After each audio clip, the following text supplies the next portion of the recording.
Halo, selamat sore pemirsa. Apa kabar pemirsa TVR Parlemen di mana Anda berada? Berjumpa kembali dalam program TVR 17 di hari ini, tanggal 7 September 2023 bersama dengan saya, Subki Abdul. Tepat pukul 17 waktu Indonesia Barat, kami hadirkan kepada Anda sejumlah informasi paling baru dan menarik seputar kinerja dan juga kegiatan DPR RI yang telah disajikan oleh redaksi TVR Parlemen. Pemirsa TVR Parlemen, inilah TVR 17 edisi hari ini. Selengkapnya.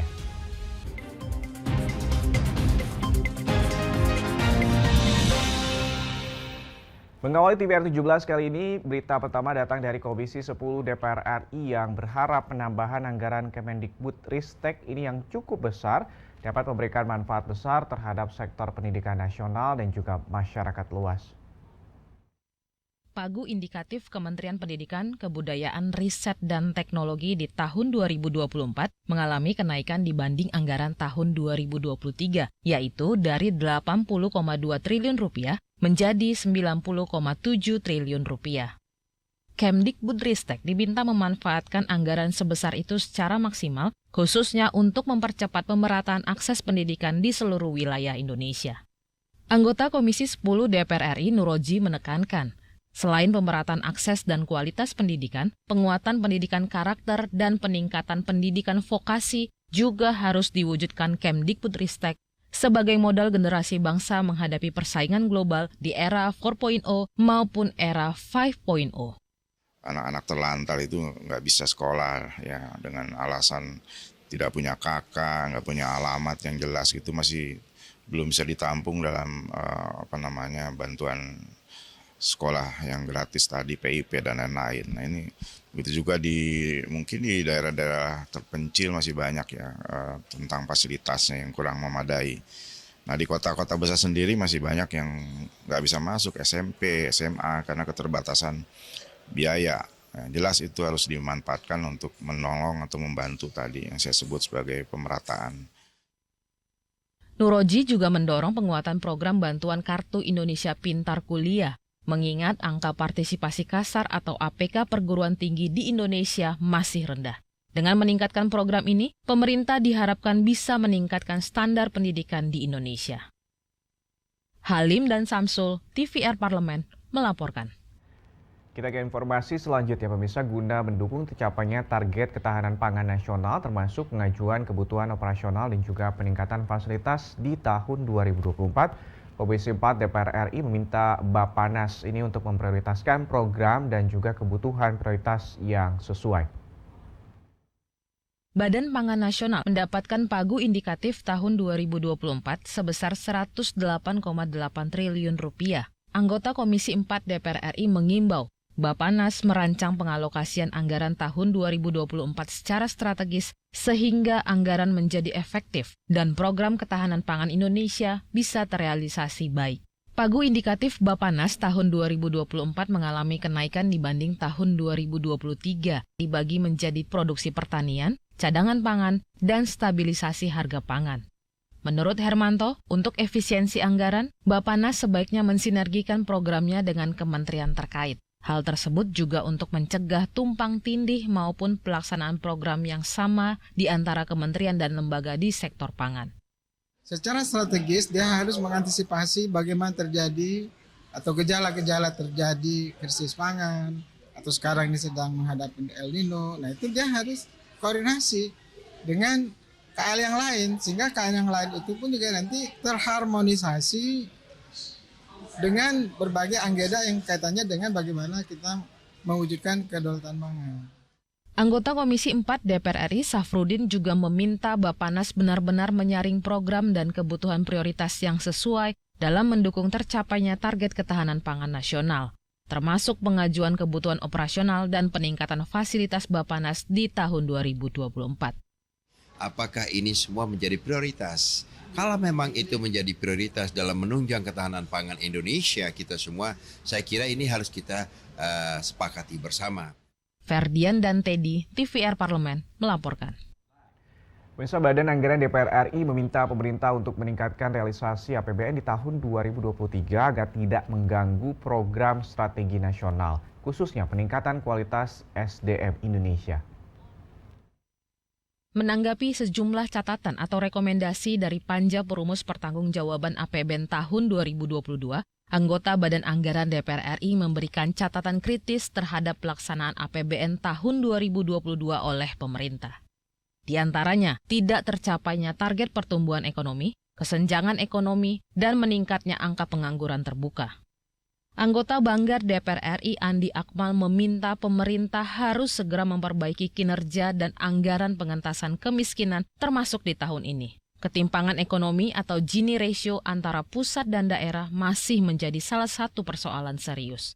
Dana transfer ke daerah atau TKD diharapkan bisa menjadi alat pemerintah pusat maupun pemerintah daerah untuk mendorong peningkatan ekonomi dan kesejahteraan masyarakat di daerah. Transfer ke daerah mengalami peningkatan. Ini saya kira kabar menggembirakan bagi di daerah ya, bagi pemerintah kabupaten, pemerintah desa bahwa transfer daerah mengalami peningkatan. Yang lain kita melihat bahwa realisasi ya anggaran pendidikan dan kesehatan tidak hanya 77%. Jadi kita khawatirkan gitu ya, karena dari 10 indikator utama ya menurut Bappenas bahwa 9 tidak tercapai. Ya kan, jadi kita berharap betul-betul amanat undang-undang ya mengatakan 20% dari APBN kita untuk pendidikan bukan hanya dianggarkan tapi bagaimana realisasinya gitu. Sehingga berdampak bagi peningkatan sumber daya manusia kita. Andi Akmal pun mendesak pemerintah bisa meningkatkan realisasi APBN tahun 2023 agar tidak mengganggu program strategis nasional, khususnya peningkatan kualitas SDM Indonesia. Rifki dan Bondan, TVR Parlemen, melaporkan. Presiden Republik Indonesia Joko Widodo meresmikan Light Rail Transit atau lintas raya terpadu terintegrasi di wilayah Jabodebek di stasiun LRT Cawang di Jakarta pada Senin 28 Agustus 2023 yang lalu. Informasinya akan kami hadirkan sesaat lagi. Untuk itu tetaplah bersama kami di TVR 17.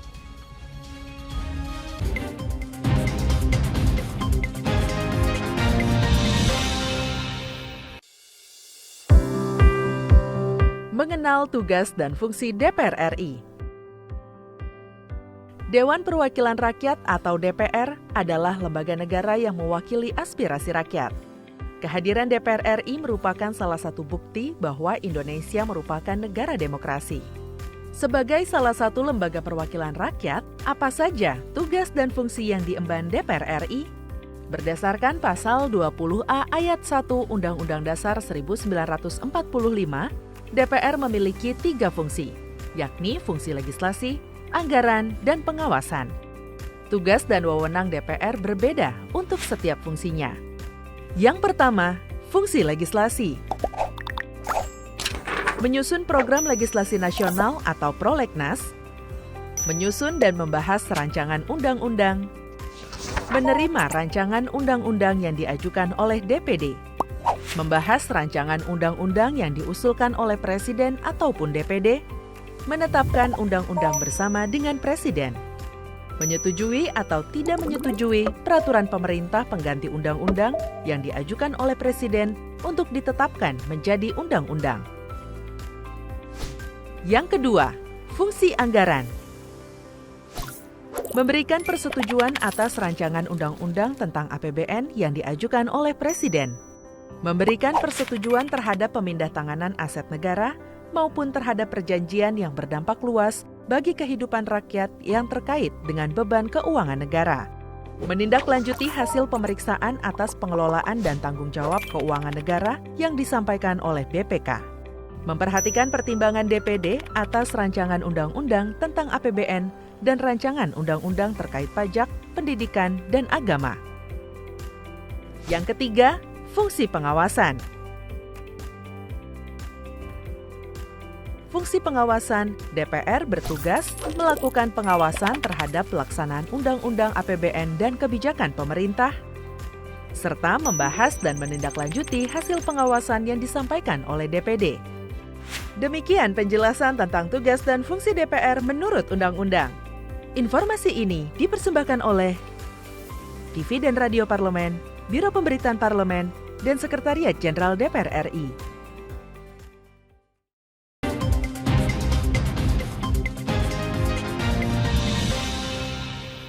Terima Terima kasih Anda masih menyaksikan TVR 17.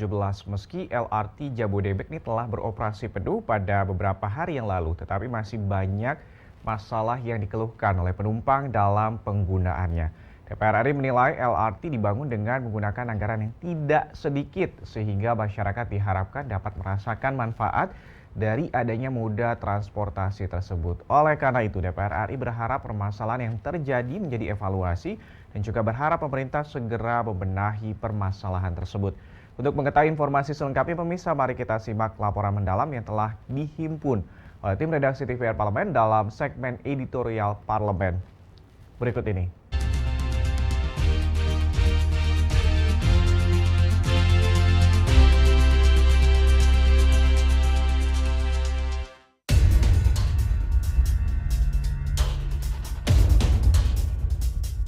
Moda transportasi lintas rel terpadu atau LRT telah resmi beroperasi sejak 28 Agustus lalu. Presiden Joko Widodo meresmikannya di stasiun LRT Cawang, Jakarta Timur. Pembangunan LRT merupakan salah satu proyek strategis pemerintah untuk mengurangi kemacetan dan polusi di ibu kota Jakarta. Memakan waktu pembangunan 8 tahun, serta menelan anggaran hingga 32 triliun rupiah. Proyek LRT diharapkan mampu jadi primadona transportasi Jakarta. Jerih payah pemerintah dalam mewujudkan transportasi lintas rel terpadu cukup terbayar dengan antusiasme warga di wilayah Jabodebek. Dalam sepekan terakhir, jumlah penumpang LRT tembus hingga 220.000 atau diperkirakan melayani sekitar 4.500 penumpang per hari.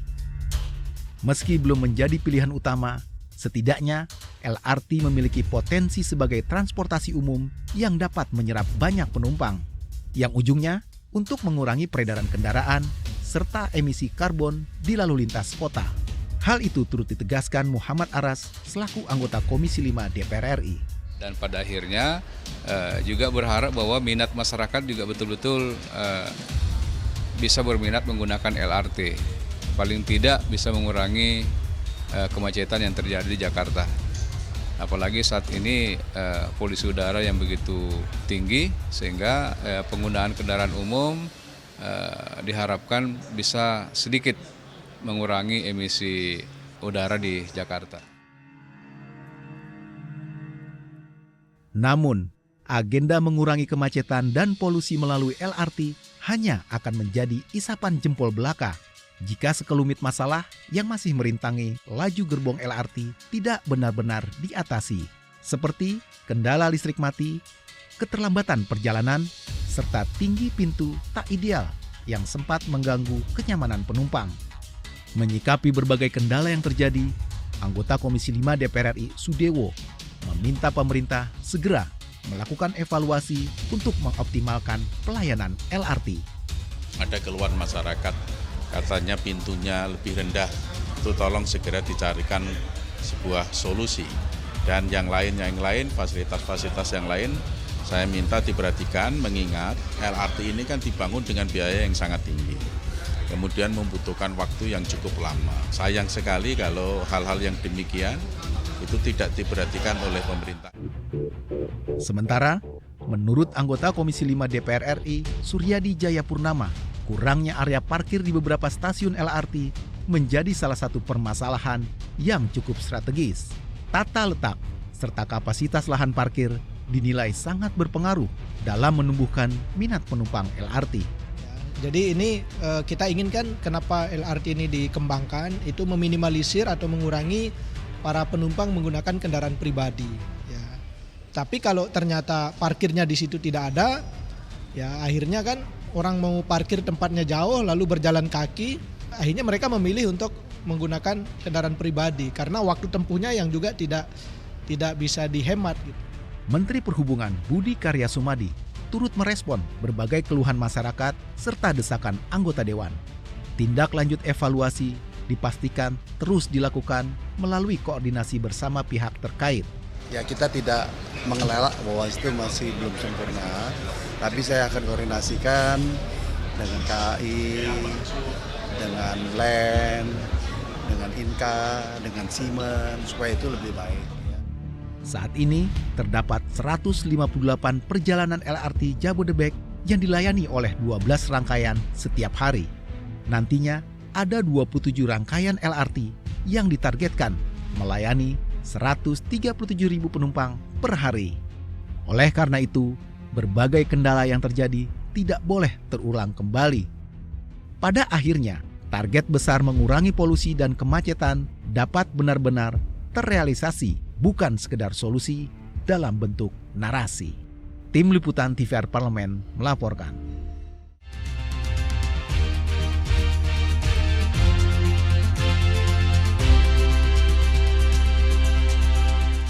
Komisi 4 DPR RI meminta Kementerian Pertanian untuk menyiapkan solusi menghadapi musim kering atau El Nino. Saksikan informasi selengkapnya. Untuk itu jangan kemana-mana, tetaplah bersama kami dalam TVR 17.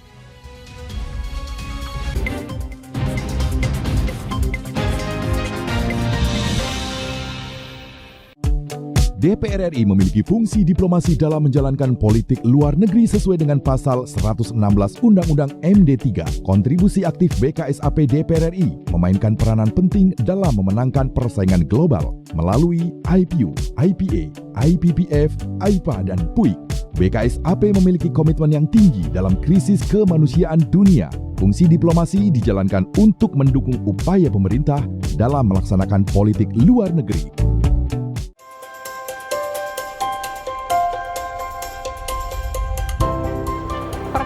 Dalam sejarah Indonesia, tahun 2024 kita mengadakan pemilu serentak, legislatif dan eksekutif baik di tingkat pusat maupun daerah.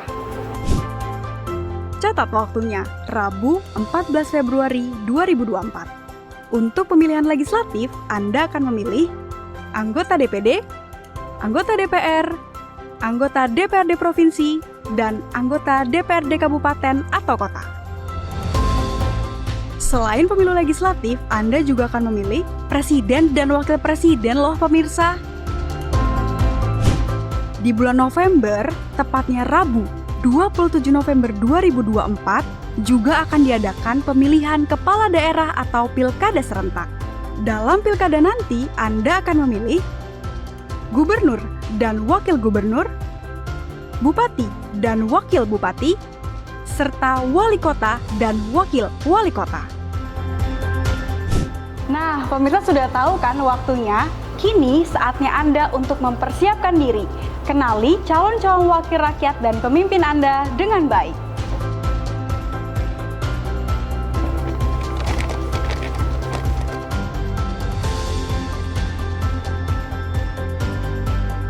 Jangan sampai kesempatan untuk memilih calon wakil rakyat dan pemimpin Anda terlewat begitu saja. Ayo ramaikan pesta demokrasi pemilu 2024 dengan meriah.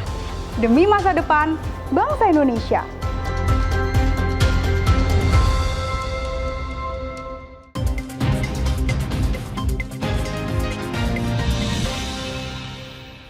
Kembali lagi di TVR 17, kemarau berkepanjangan atau El Nino ini diprediksi berlangsung hingga akhir tahun 2023. Ancaman kekeringan pun mencuat menanggapi hal ini. Anggota Komisi 4 DPR RI Firman Subagio menilai El Nino sangat berpengaruh terhadap produktivitas pangan. Untuk itu Firman mendorong pemerintah untuk membuat langkah terobosan guna menanggulangi dampak El Nino. Firman juga menyoroti pemerintah masih belum memiliki satu data stok pangan yang dapat bertanggung jawab secara menyeluruh. Mari kita simak wawancara selengkapnya rekan kami, Fitian Aunilah, berikut ini.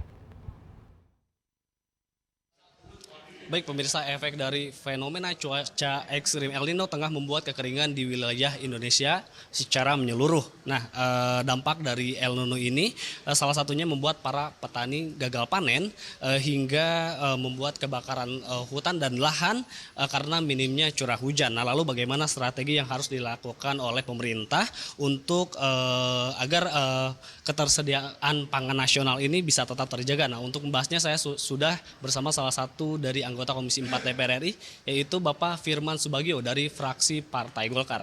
Baik Pak, langsung saja nih Pak ke pertanyaannya. Ini kan cuaca ekstrim El Nino ini sudah mencapai puncaknya nih Pak. Saya ingin tahu dulu nih Pak, seperti apa perkembangan pembahasan di Komisi 4 dengan Kementan terkait dengan permasalahan ini? pembahasan dengan Kementerian Pertanian sebagai penanggung jawab produksi pangan nasional, kami telah menyampaikan beberapa faktor yang harus diperhatikan oleh pemerintah, yaitu salah satunya adalah dampak daripada kekeringan ini. Karena El Nino ini sangat berpengaruh terhadap produktivitas pangan. Karena dengan adanya El Nino, kemarau berkepanjangan ini, maka pasti akan jadi puso dan gagal panen. Kalau gagal panen terjadi, maka itu akan berpengaruh terhadap stok pangan nasional. Nah, kenapa pemerintah harus selalu kita ingatkan untuk menjaga stabilisasi harga pangan dan kemudian stok pangan nasional. Selama ini, pemerintah itu belum mempunyai satu data yang bisa dipertanggungjawabkan secara menyeluruh. Karena di Undang-Undang Pangan itu, stok pangan itu kan ada 3 sumber. Satu adalah stok pangan pemerintah, stok pangan yang ada di pedagang, dan stok pangan yang ada di masyarakat. Nah, ini yang belum terkompilasi. Bahkan kami juga sudah mencoba menanyakan kepada BPS pada waktu kami membahas undang-undang atau rancangan undang-undang yang namanya statistik. Dari BPS sendiri juga belum mampu untuk mendeteksi daripada stok yang ada di masyarakat dan di pedagang ini, karena itu dinamis. Nah, oleh karena itu ke depan untuk mengatasi terhadap gonjang-ganjing pangan ini, pemerintah harus bikin langkah-langkah terobosan. Pertama, harus membangun infrastruktur sektor pertanian yang terkait dengan masalah waduk, irigasi, dan embung-embung. Namun persoalannya adalah seperti yang disampaikan tadi oleh reporter, hutan kita udah gundul. Karena dengan adanya hutan gundul ini, maka sumber mata air itu juga berkurang. Nah, oleh karena itu harus ada langkah-langkah cadangan yang dilakukan pemerintah, itu budidayakan atau mengembangkan kembali dengan sistem nanam yang namanya padi gogo. Karena padi gogo itu bisa ditanam di lahan-lahan yang tidak harus ada air. Di Jepang sekarang sudah mengembangkan yang namanya metodologi padi gogo. Ini untuk antisipasi terhadap El Nino. Dan kedua, pemerintah juga harus melakukan terobosan-terobosan, yaitu budaya atau membudayakan budaya makan lokal. Seperti Papua yang terbiasa makan sagu biar menggunakan sagu.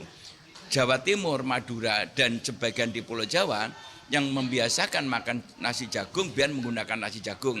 Yang biasa menggunakan ubi biar menggunakan ubi. Tetapi proteinnya ini digenjot. Oleh karena itu, berkaitan dengan itu, maka kami juga menyampaikan kepada pemerintah melalui Kementerian Kelautan agar budidaya ikan ditingkatkan. Itu menjadi salah satu supporting system dalam untuk meningkatkan mutu gizi anak, karena Bapak Presiden sudah berkali-kali menyampaikan stunting ini meningkat kembali.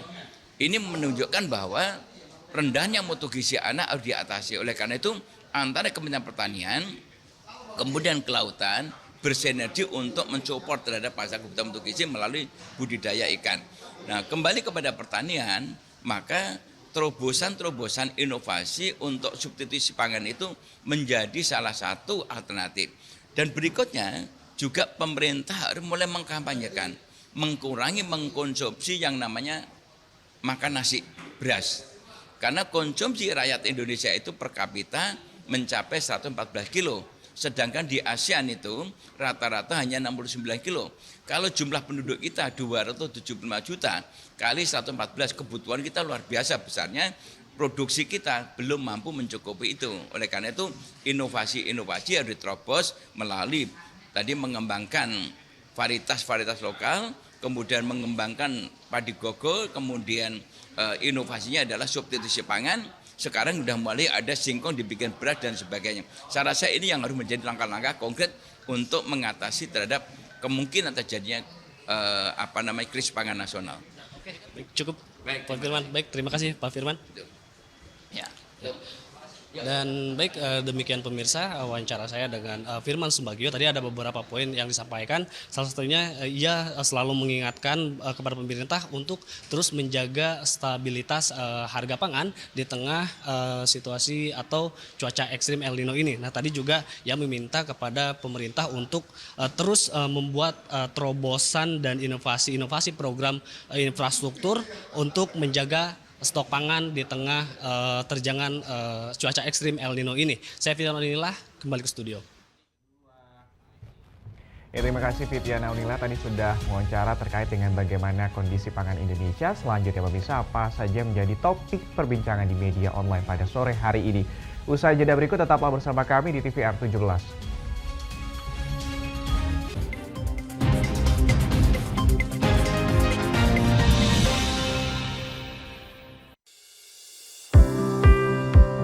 Mengenal tugas dan fungsi DPR RI.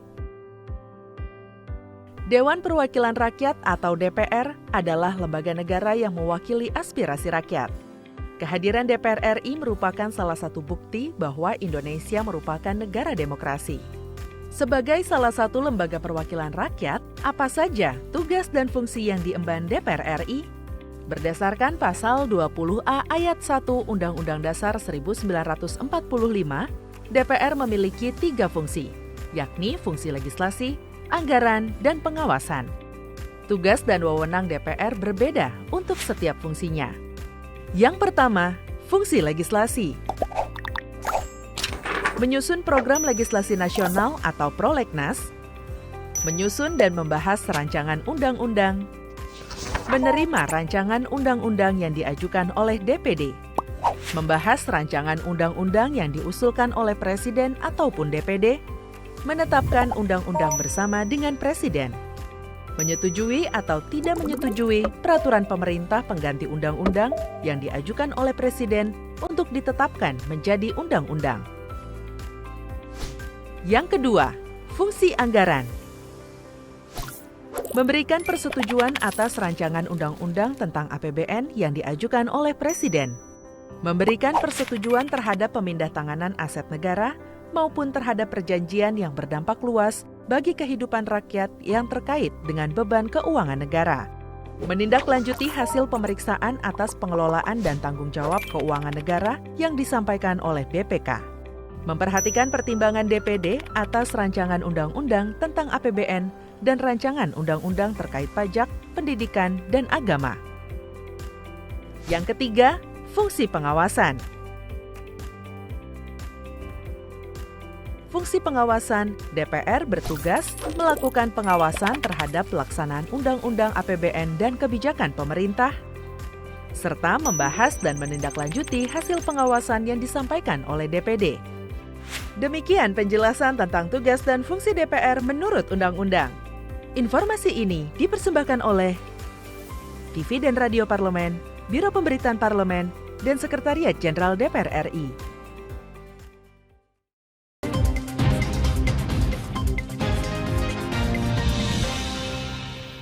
Terima kasih Anda masih menyaksikan TVR 17, pemirsa TVR Parlemen. Kali ini kita masuk ke segmen media nasional. Mari kita simak isu apa saja menjadi sorotan media serta tanggapan dari sejumlah anggota Dewan bersama dengan rekan kami, Anggun Oktarini.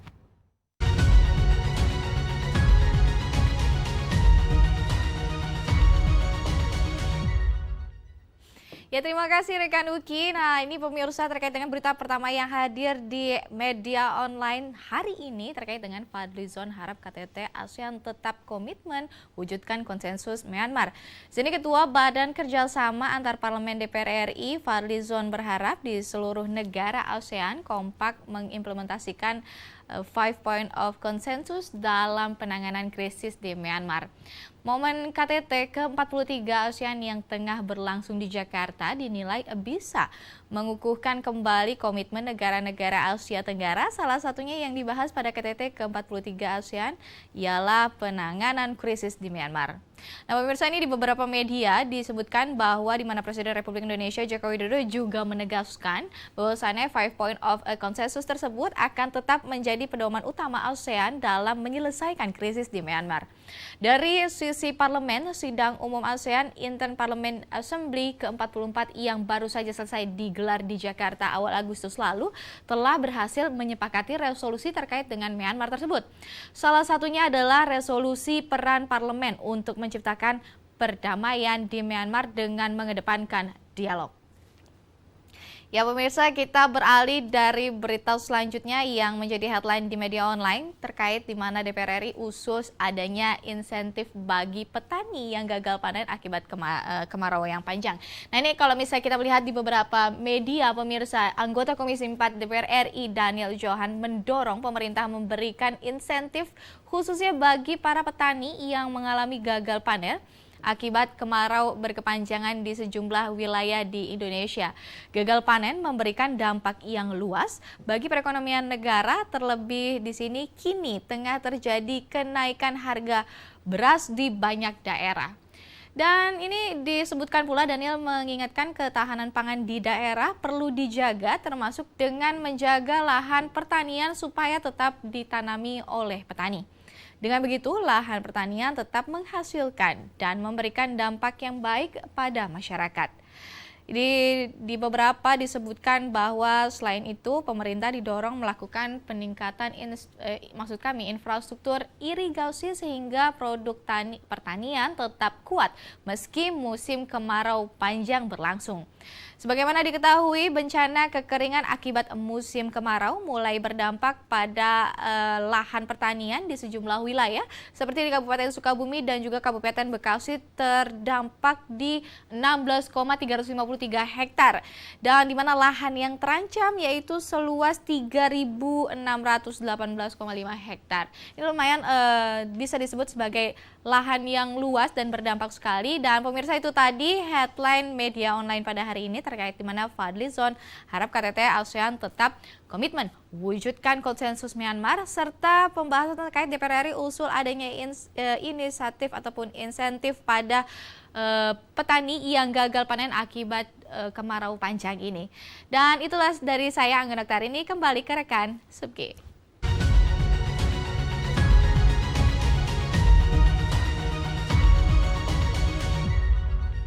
Terima kasih rekan Anggun yang telah menyampaikan sejumlah sorotan dari media online nasional pada sore hari ini. Bisa TVR Parlemen segmen media online tadi sekaligus menutup program TVR 17 edisi sore hari ini, Kamis 7 September 2023. Saya, Subki Abdul, serta seluruh kru TVR Parlemen yang bertugas pada hari ini mengucapkan terima kasih dan pamit undur diri dari hadapan Anda. TVR Parlemen, referensi Indonesia. Wassalam.